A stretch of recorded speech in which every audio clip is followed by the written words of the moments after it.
Hey,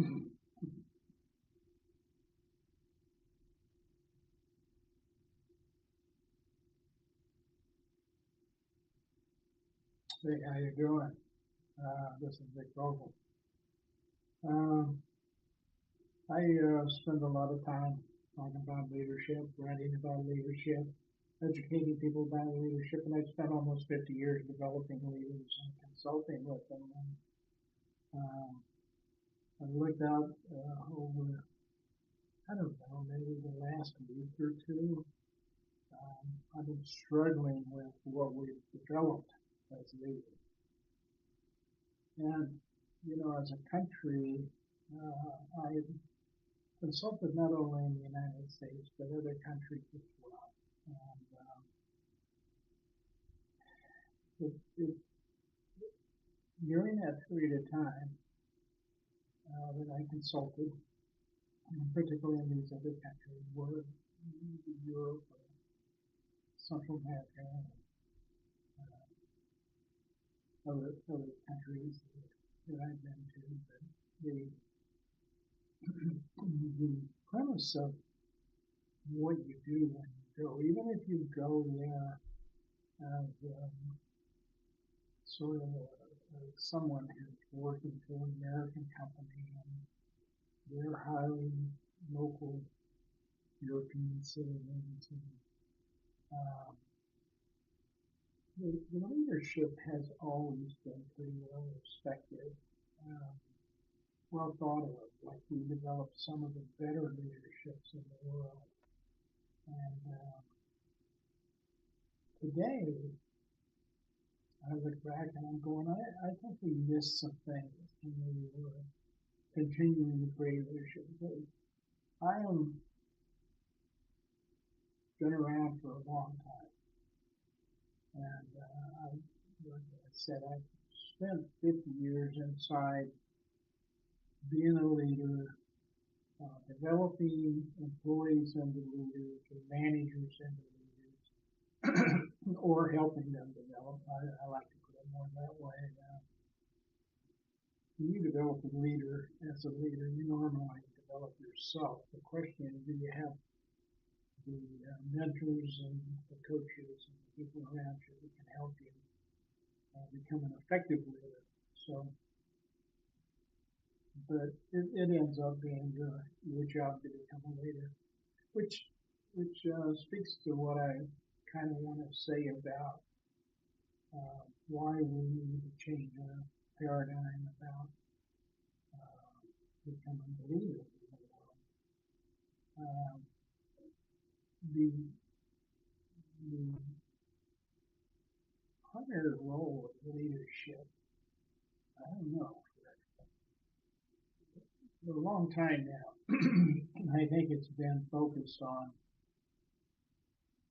uh, helping other people or getting things done through guiding other people to do them. I guess that would be the best definition I had, which strikes me as the wrong definition for leadership. Probably has always been the wrong definition.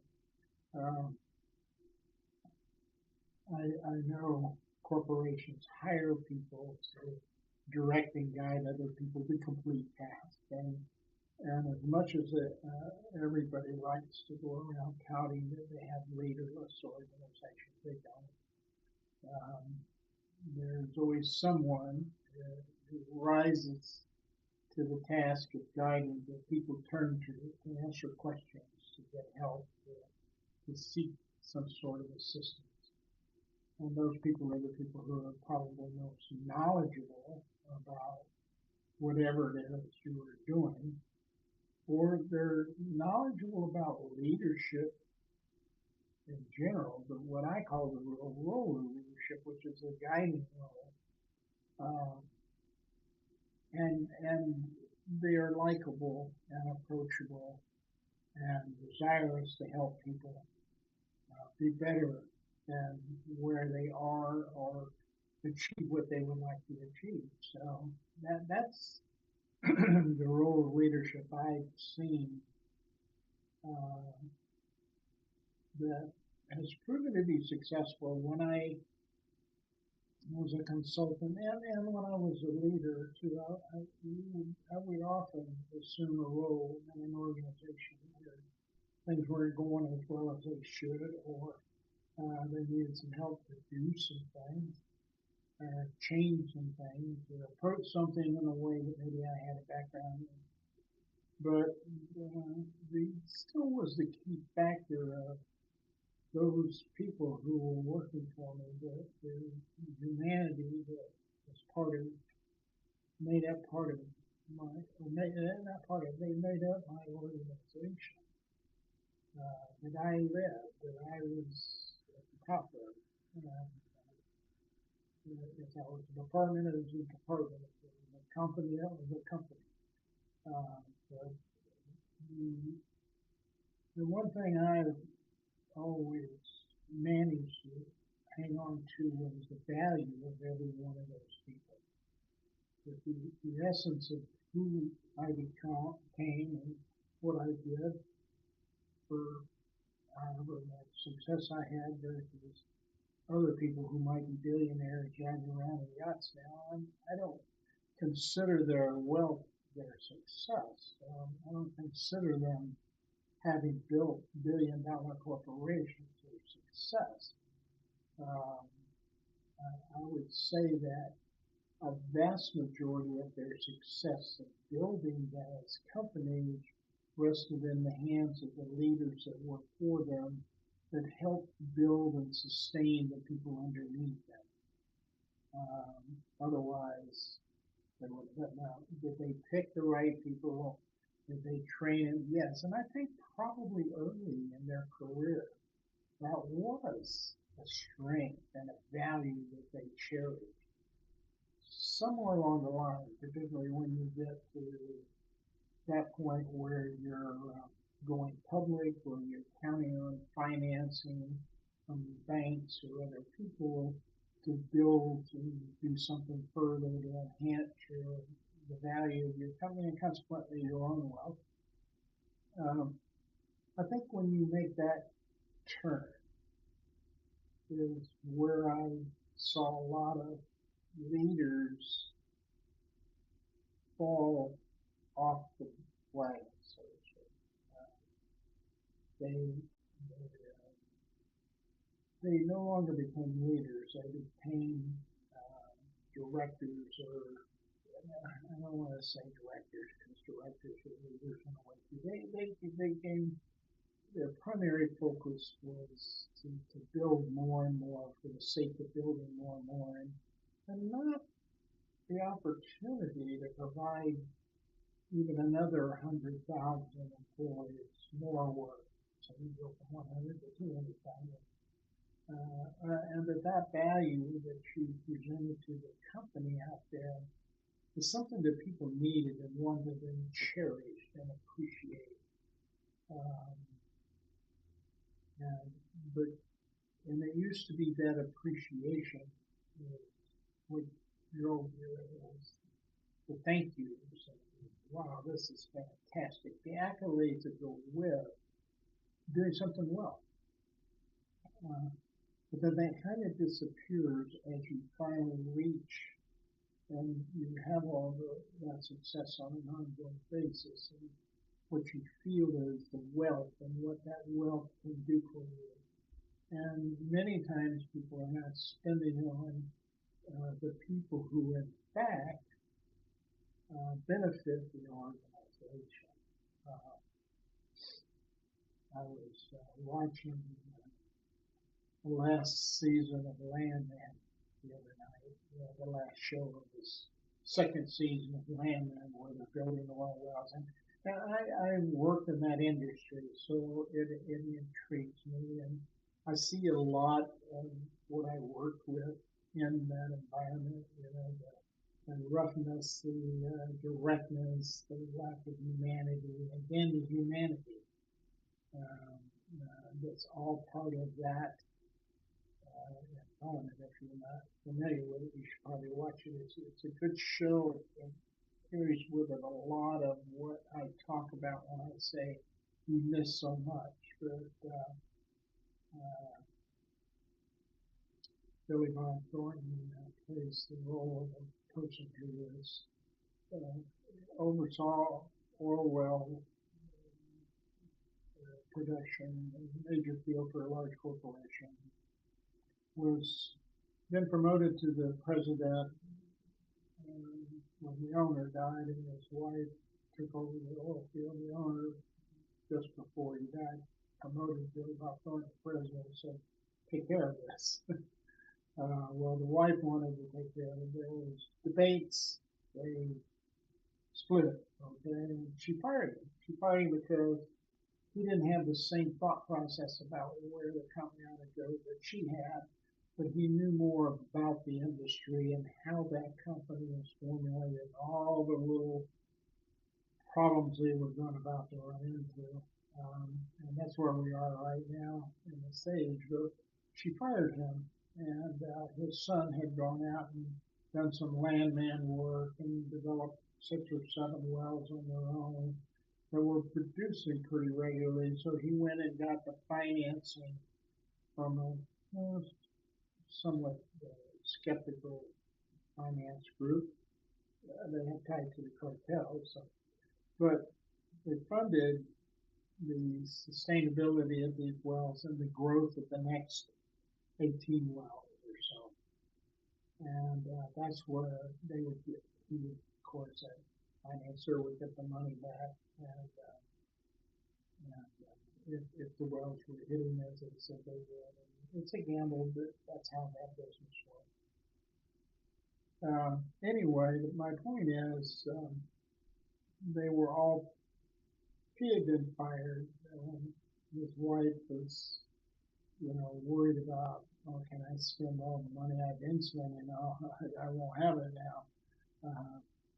The son had a relationship with somebody who his husband got killed in his oil well area while he was in charge of it. And anyway, he and the wife kind of got to know each other and fell in love. And then you had some lawyers, and you have the people who work on the oil wells.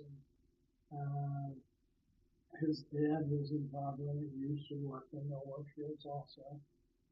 And they basically he pulled us all together, and he came in and this is how I think things work in the beginning. He brought them in all to a spot, an oil well in West Texas. It's just pretty much dry country. You can see them for miles. But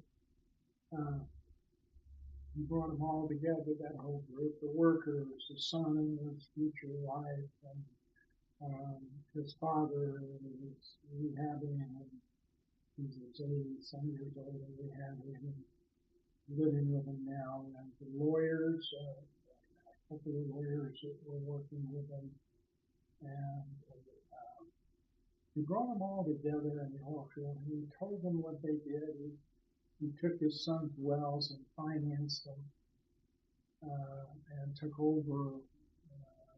His son had done all the legwork, but he didn't have the knowledge to understand what could be taken away from him, even though he did all the loan work. Well, his father kind of set that up to protect that, and net, he said, hey, we're now not a major, but we're oil. We have our own oil company, and we're talking probably about millions of dollars potential.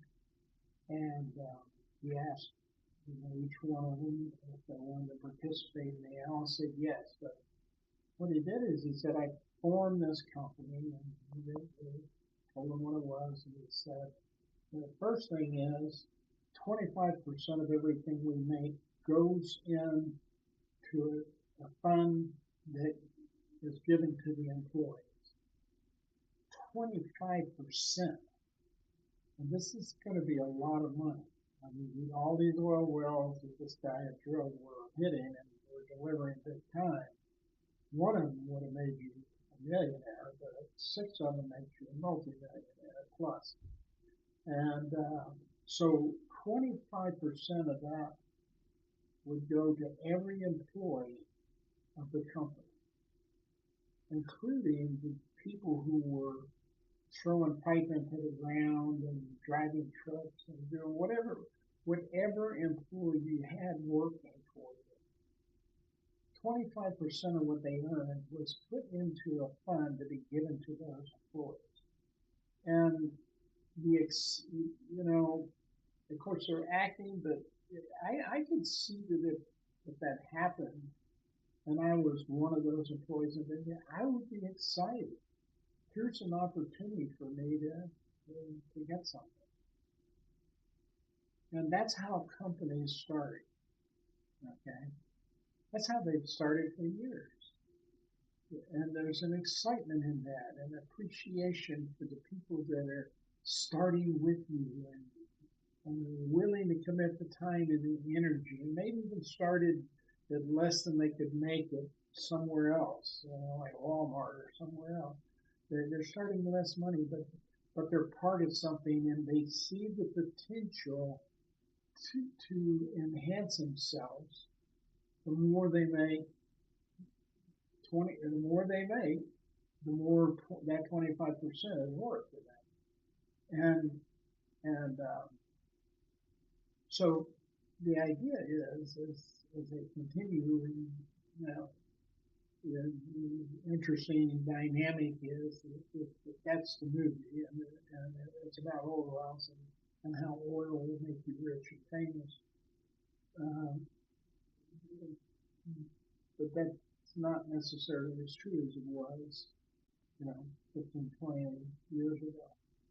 Um, right now, everything's going green. So oil companies are beginning to fight for their lives. You're beginning to see a lot of consolidation, movement, and acquisitions and divestitures. A lot of failures in a lot of those companies that try to start like this company is, because the next 5 wells don't hit, and then they don't have the money to pay their debt back, and then the person takes the oil well and all the leases and lands for it. All those people who gave up those leases, those contracts are null and void now. They have to renegotiate the contract. Um, that's all how it works in real life. And as you go down the road, you hit those problems. It becomes a bigger. But when you're able to stick with giving those 25% of the employees are working for you because they worked hard and they made those wells work. And they're willing to do it again for a similar amount of money. And there reaches a point, and there was a point with the company I was working with, it was an oil and gas. Well, yeah, one of them anyway. I worked in 3 or 4, but one of them. The people who worked for that company worked for them for well over 50 years. The company was a community and state-based company.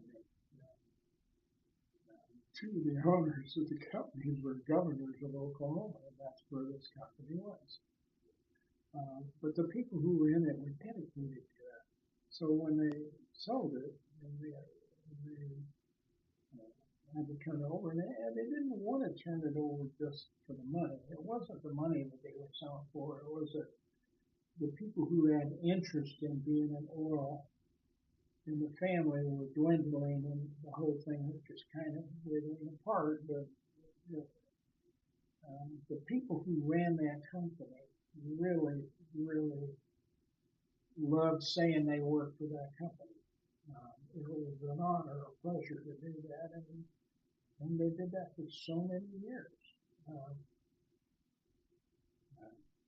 So then there reaches these points where businesses start making decisions based on money. And of course, they went public and went into ventures and other things that probably, if they would have stayed out of it, may still be in business. I'm not sure.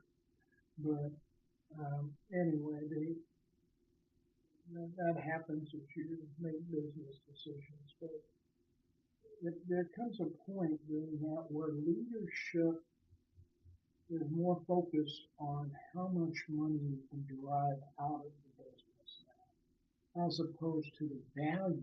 You know, what do I need to do to enhance my relationship with those people that are working for me and the value they bring to this company. And so this is something that I think is what we need to look at in the future. So all of these people who are turning to I was working on an AI project today that has to do with my communication survey I've been putting together for years. It was part of an initial PhD project, and I never got the training to PhD. So, but I kind of kept the pieces of it and I put it together. And so this survey I think pretty well measures how effective interpersonal communication is within your organization, how effective you are at it personally. But as we look forward and where we're going with those things, you think about AI taking your place. When I was working on this, what AI was doing was crunching things for me, numbers in some cases. Another situation was gathering the research data from 100 different directions that would have taken me years to look at, but they could get it put it together real quick, and I could validate it. That wasn't a problem about validating, and it was whether getting it, the time to get it. So there were uses like that, and today we got down to putting the dynamics of what's going to be presented. It's like a 360-degree assessment, and how that is presented to people and how that's collected and evaluated. Now, we ran into a stumbling block because at the beginning to take the survey, the tested survey, the beta survey data that we were using to kind of, okay, what do we say and how do we say it at what levels, etc. How that's collected, how that's put into the AI didn't have, it surprises me because this is such a normal function of the process. It didn't have the understanding of how to take the data that was collected, break it down into the way that it should be analyzed, putting it into a format, and then averaging, say, all the scores on one dimension and putting them into another dimension and that kind of thing. That's where a lot of that comes from the thought process of the research, and I'm not sure that's something that's been trained into the system of AI yet.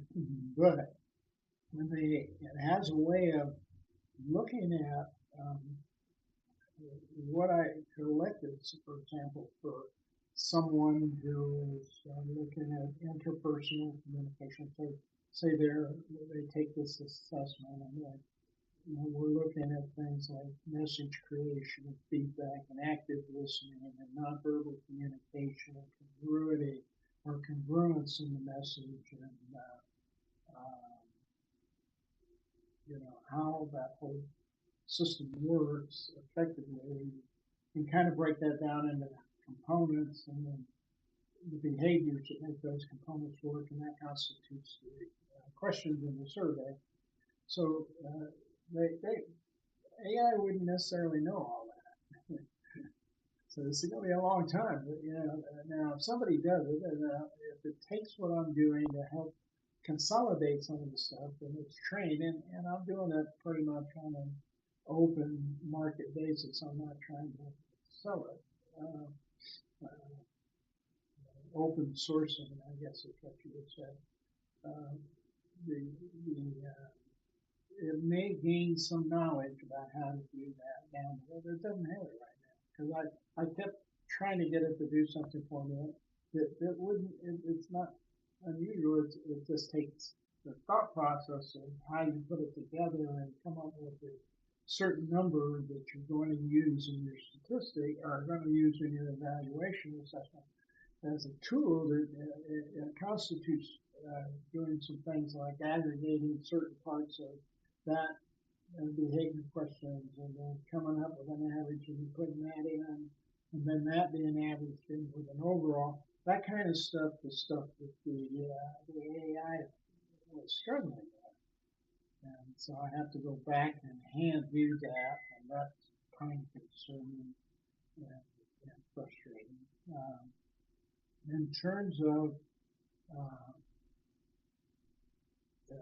it's interesting. It's pretty accurate in terms of looking at the information that that I collected, as well as other researchers have collected around a particular dimension uh, that you would look at as part of a behavior that you want somebody to do. And there's a lot of things that constitute that behavior. Um, and so when you come up with something like, my leader is somebody who or I'm encouraged by all the time. Okay, that's another's observation of a leader, but that's a behavior. If the vast majority of the time that person is with that leader, that's a behavior. And it's something that's important for that leader to understand. How do I create that?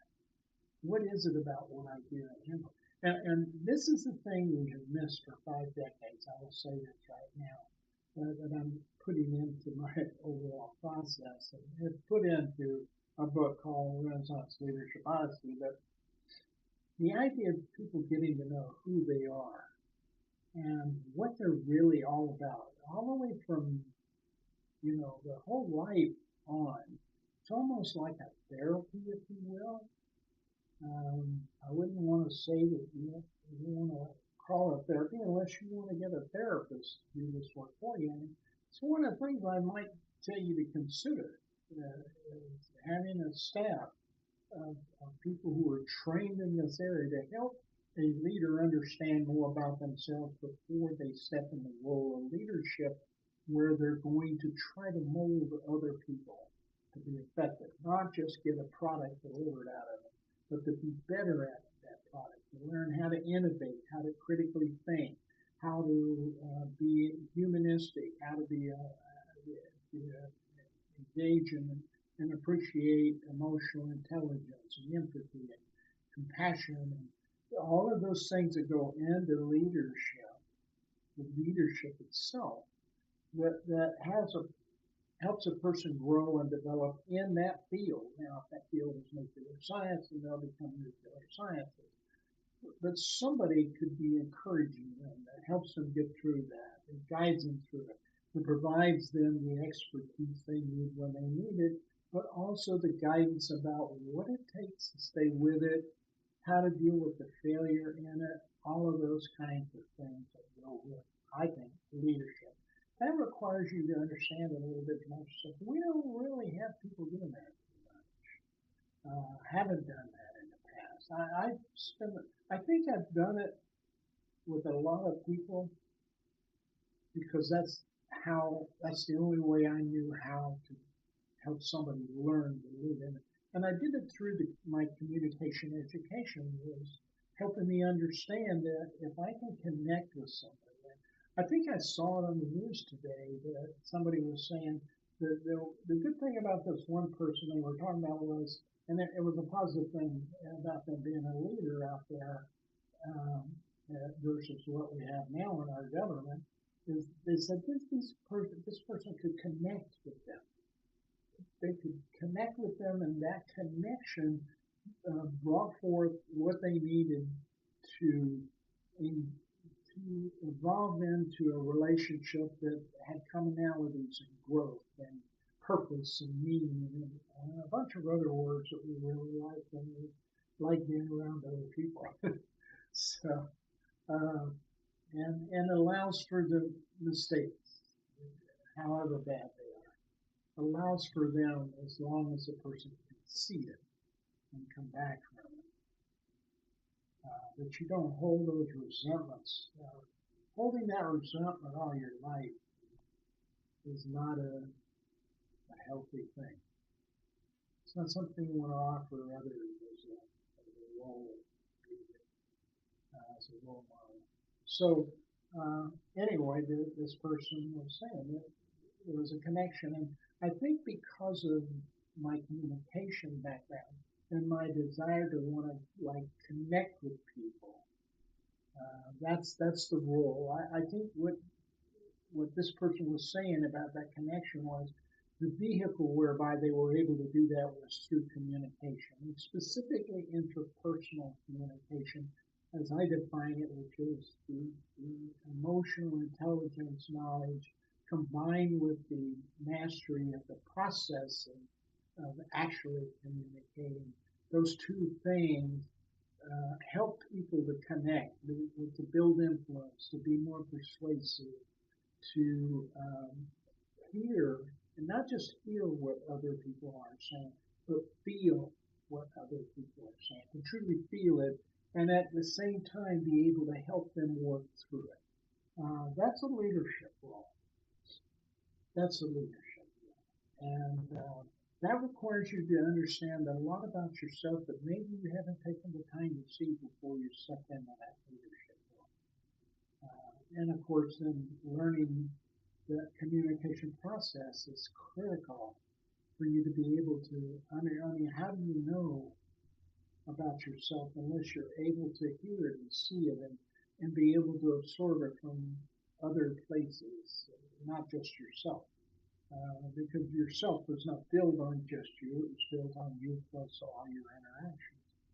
Um, and then, of course, the emotional intelligence side, which has just come out since the late 1990s. And this is about the empathy out walking in another person's shoes or being able to truly understand and feel what they are saying. Those all now in the last 5 or 6 years since emotional intelligence evolved, positive thinking evolved, the concept as I look at leadership and what we missed about how much time we should be spending with someone, prepping them and making them ready to become a leader is not days, it's not weeks, it's not, you know, they go to school for 4 years and then they come in, they learn a couple of things about how to, market something, and then they can become a marketing director and then a marketing VP. Those leadership roles, VP and marketing directors, have a sense about them that the, the leadership value should begin to start outweighing the marketing skill set. So that you could take those skills, whether you were leading a team of marketing managers or whether you were leading a team of scientists and creating something. That those skills as a leader you were possessing would apply to either one of them equally well. So that leadership really becomes a profession. It really becomes something that you strive to become, not just do. Because today, I'm thinking probably, I think this would be on the conservative side, probably 40% of your, maybe 30%, but 40%, 30, 40% of your time is spent actually doing the work you're leading people to do. Because you're good at it. That's what you do. And for one, it's hard to give up. Now, you might find when you do that, you spend a year or so helping somebody understand about themselves that they don't want to be a leader. They want to be a marketing person. They love doing that. And it makes them feel, hey, I finally discovered, yeah, this is what I really love doing. I need to find something here that makes it worthwhile for me to stay here and continue to do this. Not have to think about leading people because that's the next money step, next promotion. Um, these are the things I think we need to step back and look at hard because there's a lot of things when you take somebody and put them in a position that can alter them. And one, sometimes they have the knowledge or understanding of the job but not the experience, so they can go in and learn it quickly and be good at it. Another thing is they may have that leadership capacity, and it may come almost second nature to them. Where if you put them in there as an employee, all the employees would come to them for ideas anyway, because they're a natural leader, so to speak. That's why people feel like it's a natural thing. It's probably not a natural thing. It's just something you enjoy. And somewhere along your life, you've always managed to put yourself in positions where that worked. And the more you did, the more you learned, the better you became at it. And the other thing is if you could bully your way in there, where you don't have any talent or any competency at all, but you had the power, and you could go in there and try to push people to do it the way you want to do it, but you're totally broken when it comes to understanding what to do or how to do it effectively. And you hurt a lot of people when you do that, and that's why we are in our government. You look at the staff we have running our government, and you look at the leader, and it's an absolute correlation about failure. And people would say, but look at the money they're making. And I'm saying it's not the money that is a measure. It is the means whereby the money is attained and how you use that money. Do you attain it through the right way, through the legal ways, through your knowledge, through your skills, through your abilities, through your contributions of ideas? Or are you grifting it off of people who can't afford to give it to you, and you're just taking it from them? They think they're getting something that they're not. Okay, that's where we are with our leadership today in America. It's not the other way. I know a lot of people out here saying, looking and coming to the realization that somebody can create as much power as Donald Trump has and not have some of the qualities that these people have out there looking at them. They're on the outside looking in, and it all came through a power move, every single bit of it. And it's falling apart faster than he can possibly correct it or keep it together. And the danger in that is when that kind of leader, I don't call it leader, that kind of person takes control,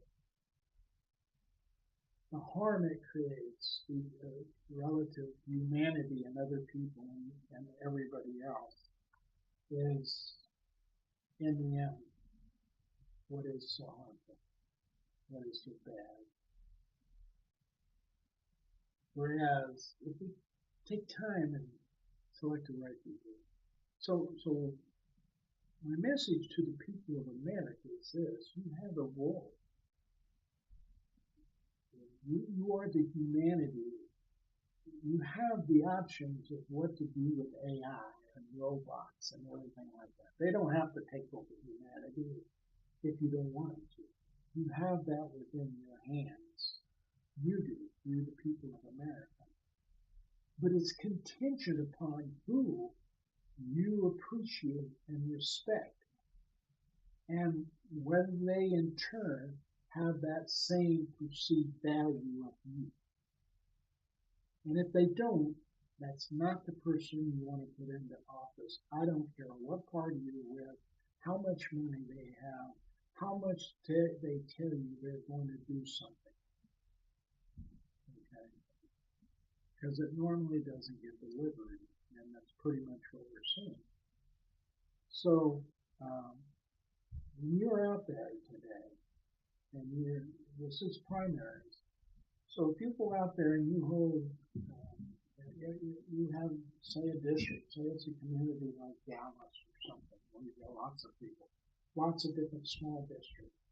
Every one of those small districts, if they would get together, just a district, forget Dallas as a whole, forget the county, just the districts, if every district themselves got together, and they found this leader that was concerned about what's really great about helping that small district succeed. I'm sorry, I have allergies like crazy here. Um, they get everybody together in a room.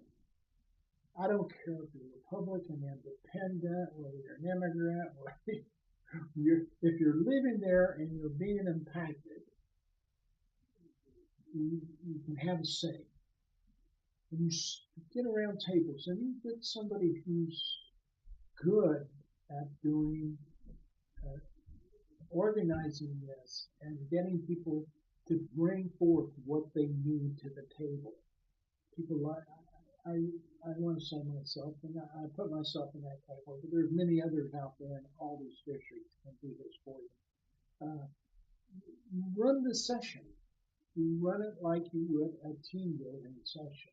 You build them and you get them excited to work by working together. Then you divide them up. You start putting all their brains and knowledge towards what's needed. No one knows what's needed more than the people who live where they are.